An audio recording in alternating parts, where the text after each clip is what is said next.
Hi, Ishdeep. Oh, hi. Oh, How are you? hi everyone. Welcome to the first video of Dirty Dog Here.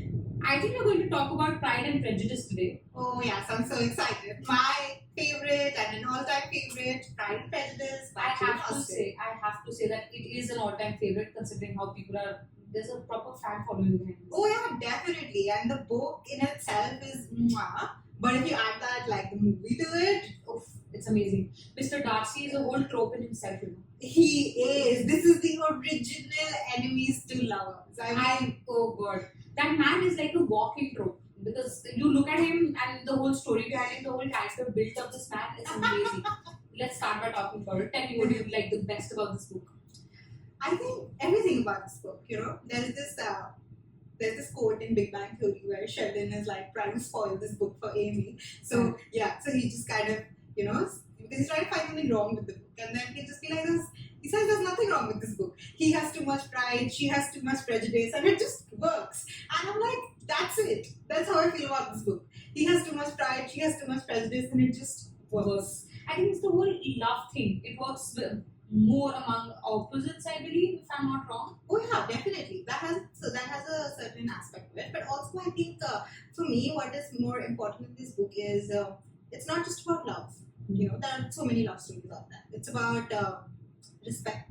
Yeah. It is about understanding and giving importance to the other person's values.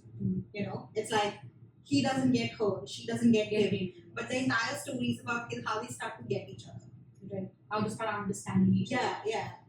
There's also been a lot of criticism around this book, if you must have heard of it. Oh yeah. And I feel really bad about it because I feel like people are unable to understand the depth of what the story is about and how the love between the both of them sort of erupts and everything. The whole process of it is beautiful to kind of read about. Exactly, and that's the thing, right? It's not love at first sight. It's not, this first time they meet at a ball, he looks from here, she looks from there, and it's like, oh my god, dead. Therefore, that is like, I think, a turning point from a classic romance novel, because all of them are like about love at first sight and everything. They argue. Like the first time they meet each other at the ball, they argue. Like it is, and believe me, that argument, like each word of it is like, it's just like this to me. Like it just, clicks something inside of me, and I'm like, oh my god, you go girl, give it to him. Like, like there's this.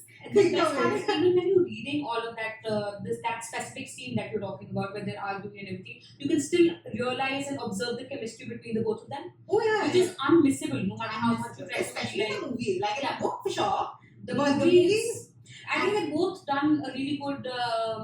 They both performed really well. Their roles have been done very well. Definitely, but also you have to see where this book is set. Like it's set in an era where the first opening line of this book is, "It is a truth universally acknowledged that a single man in possession of a good fortune must be in want for wife." So it is said in It is said in this, it's era of like where the woman's role is being a wife. Yeah, it's a role of submission, subduement towards a man in a way. Just like your life has no meaning until and unless you have your own house, unless you have your own house and you have your own husband, and you have like your own thing to like take care of. In a way, patriarchy at its best or at its highest, at its peak, at a time in let's say this is set in the British era. Not only patriarchy, also classism. Like you see, they come from Jane, like the main girl, Elizabeth Bennet. She comes from a poor family, and Darcy comes from a rich high class, right? And there's this sort of whole thing where Darcy's best friend kind of falls in love with Jane. Jane, that's Lizzie's sister, and how initially there's a lot of thing against it because she's poor and he's rich. Even initially when we talk about Darcy and Elizabeth, towards the end, Darcy's family, they come and they kind of, this woman, she comes to their house, the Bennett's house, and she'll be like, you cannot marry my nephew or whatever because he's like Mehlo ka Raja and you are like you live in like poverty. The status quo doesn't match. And like how I think she is shown very strong from the beginning. She's shown strong opinions, everything. but he has shown to kind of succumb to the class system. Like he's shown that he believes in the class system, that it matters. It The status matters to him. Yeah, it matters to him, and that is what is like evident, Yes. And like you see that sort of change throughout the book, where he has started to understand, like he started to see things from her perspective, and started to understand that how she, irrespective of the class, how she compliments him, how she, he needs her in his life. Like, so I mean that scene where there's rain, and then first time he's like, she's insulting him, and the first time he proposes to her, where she, where she's declines, where she refuses the first time. You see that angst in his in his words, in his character, he's kind of definitely exhibiting a lot of yes, definitely. And she refuses, right? The first time she refuses, and that is the first time she even begins to entertain the idea of them as a couple. Before that, she's not even thought about it. She just hates him. She's never thought about it. She's repulsed in a way. Yeah. If you read the book, you understand that somehow she's feeling repulsed towards this man. He's just irritating, kind of being able to get. Yeah, like he has too much ego, and he's too vain, and he's too, and for nothing. Somehow rigid also with his thought process. Very rigid. And what has he done? He was just born rich. There's no accomplishment there. There's no, why is he so happy? Yeah, and I like the fact that he's also taking into consideration the time or the era this book was written in. According to the time it was written in, the whole background that is set behind the story of this beautiful couple, you understand that having such bold thoughts for a woman was very transformational in itself. Definitely. And the way Elizabeth's kind of come across with it, though she had other sisters, I think there were 4 sisters. Five sisters, okay. So there were 5 sisters, and from what I understand, she was the smartest that way, most opinionated. So that way, and then being able to fall in love with such a man, and such a man falling in love with a girl like this, it's a very strong trope that Jane Austen has set in the story. Definitely. And I think she's taken the writing very beautifully, all in all. Beautifully. And what I love about classics in general, like a lot of people think that, which is of course their own right, that classics are slow, that classics are, they drag a lot. And but for me, I think, sure, but the way she says it, the way she sets the scene, the way she talks about the balls, the way she talks about the lights, the way she talks about the weather, I think it is so reflective of moods. It's so reflective of the characters' inner turmoil. Like the rain and the thunder and the balls they talk to you. It's so reflective of the class, the money. The way this whole book has been written is, I think she's taken into consideration the reader as well, who's going to be reading the story, to give that sort of an experience to the reader. That, and also one more thing about classics, when you mentioned that you love this characteristic about it, I also love the fact that classics, sort of help you delve deeper into what time was like at that time. Oh, definitely. So what the society was like and how it was, and specifically being an Indian, to be able to understand what a British society was like, it's, somehow giving me more exposure towards something like this as well. This is one more thing about books. It's another thing about books, basically. More than books, not just classics, all other kinds of books. They kind of take you to a completely different era, sometimes a completely different setting. And you get an exposure to it, you get an experience of that setting just by reading it. So I think that explains a lot of good reading as well. That is so true. I feel like that is one of the main reasons why I read also. I think, and each setting is a metaphor. Like we talk about books in general, like you said, not only classics but others. Everything is a metaphor. Like they're written by people in our world, right? They're written by people who come from this earth, this world. So of course they must have thought about something. Like that is something that is connected.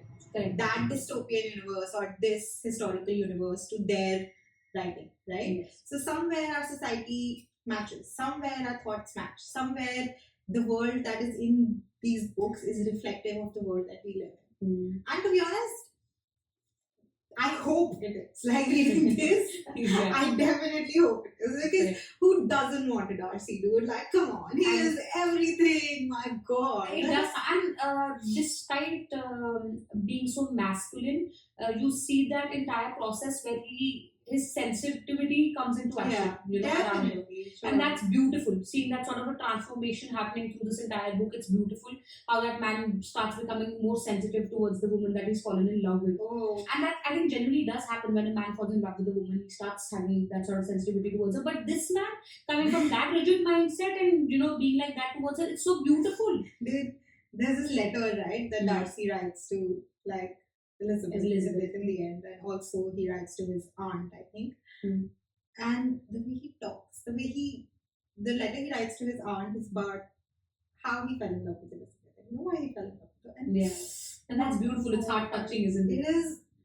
Too, like, usually men are so, like, because men are so stoic, right? We don't really get an insight into what they must be thinking, what they must be feeling. And I think even they are not that in touch with their feelings to know what they're feeling. And I'm sure Darcy was like that. Like, he was like that. He didn't know what he was feeling, Usually men are like that. Usually. Even today, it's not even only in that time. Even today, when, we feel that men have actually come in contact with their feminine side and have started accepting it in a way. Even today, despite all of this, despite all of that transformations, through lineages of men coming in, we understand that it's very difficult for men to know what they're feeling. Sometimes they're unable to gauge their own emotions. So, it feels very different altogether. And for that character to write this kind of letter where he's trying to explain or trying to actually sit and ponder and introspect about how he must have felt, and then pen it down in words. And there's this thing that this quote that Elizabeth says that someone who can write a handwritten letter with ease is someone who does not pretend. Like, it's so true. Yeah, and I feel like too, because there's no cutting, there's no typing error, going back, doing nothing. It is raw words on paper. To sit and the fact that Darcy wrote that letter, he must have sat, and he must have, written that letter and written everything that he was feeling. He must have thought about what he wants to write. He must have made sense of those thoughts. That means he kind of thought about how he was feeling. And also accepted it in a way, which is why he was able to put it down on paper. Exactly. Yes, that's a very beautiful moment. Yeah, that's I think beautiful. And I think it is, I feel like that's so relevant. I think personally also, I feel like I always express better when I write. Like, so that's a hint. When I think, when I'm not able to understand what I'm thinking, I know that writing, reflecting on what I'm thinking, feeling, helps me get in touch with things that I may have overlooked. I think it's a generally good habit to start writing your thoughts down. Oh, yeah. It helps you segregate your thoughts and then process them more clearly, Also, one more thing that I realized, I was watching Bridgerton a while ago. I think the second season of Bridgerton where Kate falls in love with what was his name? Anthony. So that's so much like Pride and Prejudice. And remember in Pride and Prejudice when they kind of brush their back of their hands, same thing happens in, he sort of smells her scent, and it has a very similar trope to Pride and Prejudice. Therefore, my favorite season of Bridgerton is Enemies to lovers. Yeah. The trope my favorite trope in gender. Yes. Like, come on, you read romance, you cannot not love enemies to lovers. And the chemistry in that sort of a trope, it somehow makes it a best-selling. You know why? Like this, I've thought about it. Why enemies to lovers is the best? Because when you're enemies to lovers, right, you've seen the worst of each other. Yeah. You've seen the worst of each other, and then you still choose to see the better parts. And then you start to see the good in each other. Yeah. But when it's different. When it's otherwise, people pretend, like, when you think, oh, this person is someone that I would like to, someone I might like, you want them to like you. So you behave nicely, you kind of hide the bad parts of yourself, the part that gets angry, the part that wants to shout at someone and everything. You hide that part of yourself. So, but in enemies to lovers, you don't. You start off as completely going out on each other. With raw, because you start off raw. You start off with you start off with aggression, you start off with fighting, you start with anger, you start off with chemistry, that's sexual chemistry maybe. I have to say that that's a great observation and also a great philosophy to kind of put across. And that is why enemies to lovers somehow kind of ends up being a stronger bond than a normal romance trope. I mean, at least in books and movies. Yes. Sure. I mean, in real life, I don't think I've ever seen enemies to lovers. Let me think about, have I ever had some real time scandal like that? No, actually. No, if I've hated a man, then I've hated a man. I'm like, you're not coming close to me, bro. Please stay away. How does that go? Have you ever been in a situation like this? where I've hated a guy. Yeah, or maybe you felt as if I've hated him for a point of till a point of time, but now I just somehow see that there are certain good things in him, and maybe my thoughts or my ideas about this man can change, or my perspective on this man can change. I think that's a secret that What the I hell? wish. I just thought you were building up and you were going to say, bro, no, I have to tell you this whole scenario. But now you tell me that's a secret that I'm building up. Just stop it. Stop it. Get on the point. Did you or did you not ever have to come across something like this? I mean, maybe, maybe. I'm not really sure. But anyway, I think Lizzie and Darcy are just. Yeah. It's never going to happen in real life. Yeah, but in yeah. the books, I think it's the most perfect trope that you could come across. Definitely. And if only Darcy were real. Oh god. Ishita would definitely have him. I don't know about me though. But that woman, can you just see that face, please? Kind of. We got to zoom on that. Ishita, when you were editing it, just zoom on that face. Because this girl's even blushing at the thought of Darcy. So I don't even know what to say. This is what usually happens with the girls who read a lot of books. We are Delulu. And for us, the Solulu is Delulu. Am I making sense now? You're so millennial right now. Delulu is the Solulu. So, if you want to keep staying Delulu and you want like a better thought process, again, so millennial right now. So millennial right now. But if you haven't read Pride and Prejudice, go read it now. Yeah. And if you have read Pride and Prejudice, then go read it now. Because do it again. Because doesn't matter how many times you read it. Every time you read it, you'll just find a solution for yourself. Somehow. I get lost each time. Yeah. So the book is interesting. It'll keep you hooked every time you go back to it. Gives you something to think about. So, okay. Okay. I think that's a wrap. That's a wrap. Stay tuned. I promise not to be so swoony next episode. But I'll take over. That's a great idea. Anyway. See you. Stay tuned. Follow us, subscribe, share, like. Yeah. Love you. You better follow, share, and subscribe. Yeah. Well, take care, guys. Bye. See you.